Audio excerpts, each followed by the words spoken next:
All right, everybody, we have got to address the problem with Harley Davidson parts and accessories and Screamin' Eagle parts. All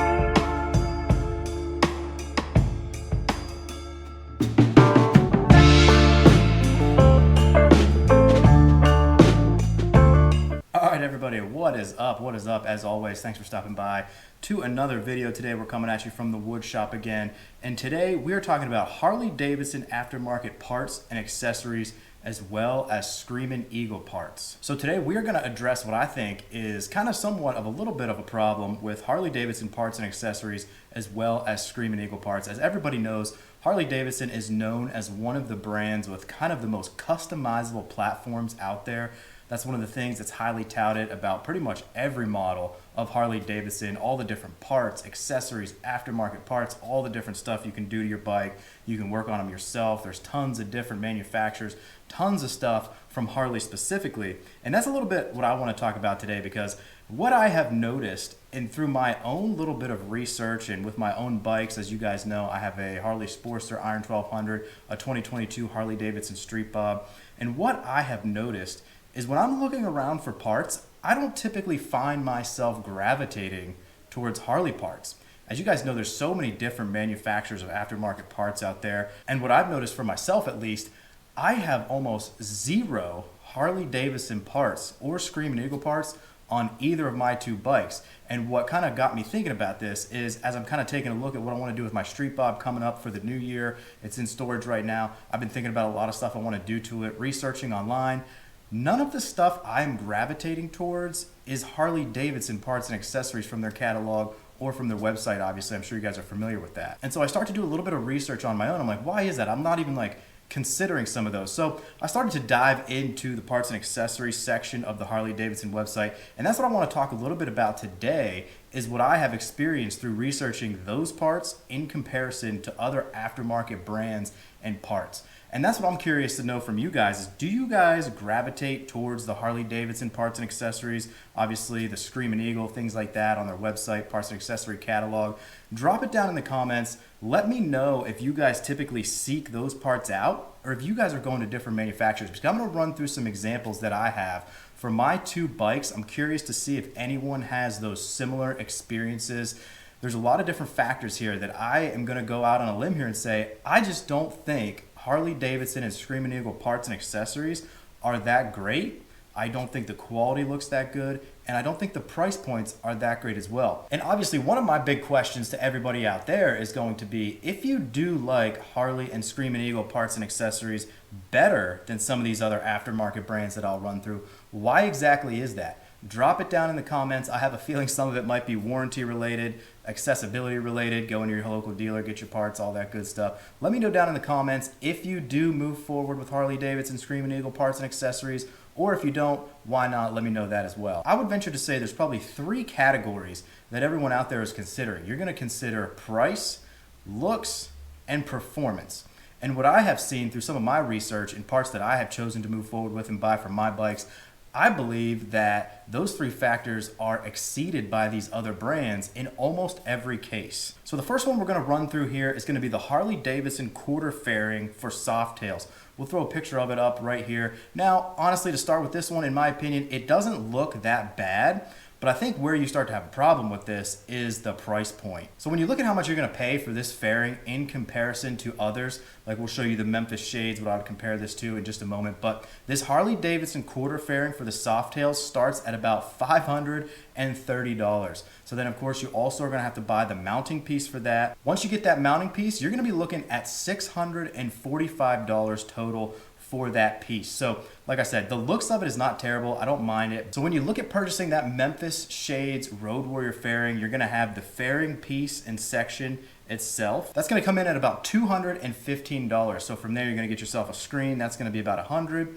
You're gonna get yourself the mounting hardware. That's gonna be about $150. And you're probably gonna get the headlight extension block. That's gonna be about $30. So that's gonna put you all in at $500 for a Memphis Shades Road Warrior fairing. Again, that's in comparison to the Harley Davidson Softail quarter fairing, which is gonna come in at about $645. So you're getting more function. It's a bigger screen. You got more flexibility. and it's less money. Now, another Memphis Shades product that's going to be very similar to the Harley Davidson Softail quarter fairing is going to be the Memphis Shades Cafe fairing. So if you take a look at the actual fairing itself, that piece is going to be about $180. So then you're also going to want your mounting hardware with that. That's going to be about $150. Again, a headlight extension block, and that's going to put you all in at $360. You're looking at almost half the cost of the Harley Davidson Softail quarter fairing at $645. So that's another piece where some of these aftermarket brands are just really blowing the prices out of the water for very similar products, with also, in my opinion, being a little bit better form and function on those as well. Now, moving on to seats. Seats, obviously a huge one. We all know stock seats are typically getting tossed out the window. As soon as we get our bikes, we're throwing different aftermarket seats on there. Now, we're going to take a look at the Harley Davidson 2-up bevel seat here. Again, we'll throw a picture of that up here. So when you take a look at that, I have seen this one in person, and in my opinion, the quality and material just doesn't look that great. You can almost see it in the picture as well. If you've ever seen this one in person, you know, in my opinion, I just didn't think that the quality was there. And you've got that one coming in at a price point of $478. So obviously this is a newer seat, I believe, from the Harley Davidson parts and accessories. They're trying to capitalize on that step up trend that's going on. And that would be in comparison to, of course, the Saddleman step up, the LaPera kickflip. All of those styles have become super popular lately. So I think that was Harley trying to come out with their own somewhat of a step up style. But I think it just misses the mark. I think the material doesn't look great. Now this one, I'll throw a couple pictures of both the Saddleman and LaPera kickflips up here. I have experience with both of these. I can speak to the quality and comfort of both of these seats. The quality, the material, the longevity of those has been absolutely amazing in my opinion. Now this is one where the prices are going to be a little bit similar. You have a regular Saddleman step up coming in at about $459. Yes, I know that can vary as you kind of add some of the different options and styles into those, but generally a Saddleman step up is going to run you about $459. And then also a LaPera kickflip is going to run you about $525. So obviously the Saddleman floating around the same price as the Harley seat, the LaPera kickflip a little bit more expensive. So obviously the price of the LaPera coming in just a little bit higher than the Harley seat, but like I said, I can attest to the quality of both the Saddleman and the LaPera. I've got both. I would take them over that Harley seat any day of the week. So next up, moving into exhaust options, where I think Harley gets beat again by some of these aftermarket brands.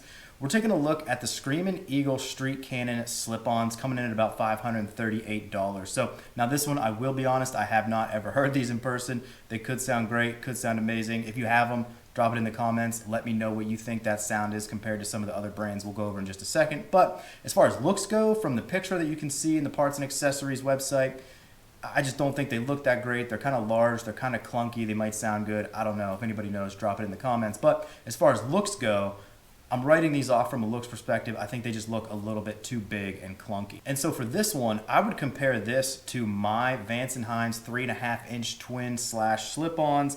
I think they look great. They sound amazing. They come in at a price point of around $400 to $500 at this point. So just a tad cheaper, not really that much of significant cost savings. But again, I think if you think about that looks perspective, the aesthetics of the Vance & Hines twin slash slip-ons, I think they look better. I already know they sound great. I would actually like to hear a sound test between those and the Street Cannons if possible. But it just goes to show there's also other brands out there, Cobra, S&S, and some other brands that also do slip-ons that I've seen come in around $300 to $400. So that's one of the perspectives there. You're looking at saving some money. You're probably still going to get some good sound and performance out of those. And so finally, sticking with the theme of exhaust, we're going to wrap it up with this one right here. This is the Screamin Eagle High Output 2-in-1 exhaust. I believe this is for Softails, and I've already got a grin on my face for this one because this thing is just, in my opinion, absolutely hideous.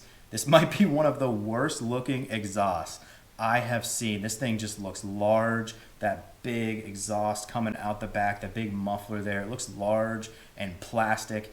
It just looks absolutely terrible in my opinion, and it's coming in at a price of $1,380. So this one, I just really don't get those. I don't think I've ever seen this exhaust out in the wild on any bike. I might have seen it at some dealerships before. Maybe they put it on as like a performance build that they were trying to do at the shop, but in my opinion, this thing just does not look good at all, and that price is just absolutely high.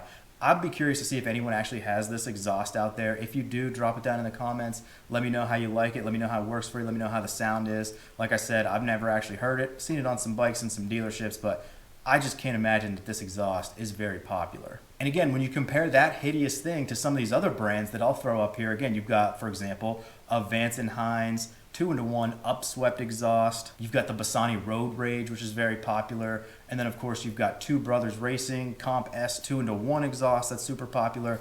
The first two, the Vance & Hines and the Bassani, those are floating somewhere around $1,000. And then the Two Brothers, you're looking at anywhere from about $800 to $1,000, depending on fit, finish, things like that. So that's an example of 3 different exhausts right there that, in my opinion, look much better than whatever this Screamin' Eagle 2-in-1 high output exhaust is. And they're cheaper. And from what we have seen on some YouTube videos that I've come across, perform really well and potentially probably better than that Screamin' Eagle 2-in-1 also.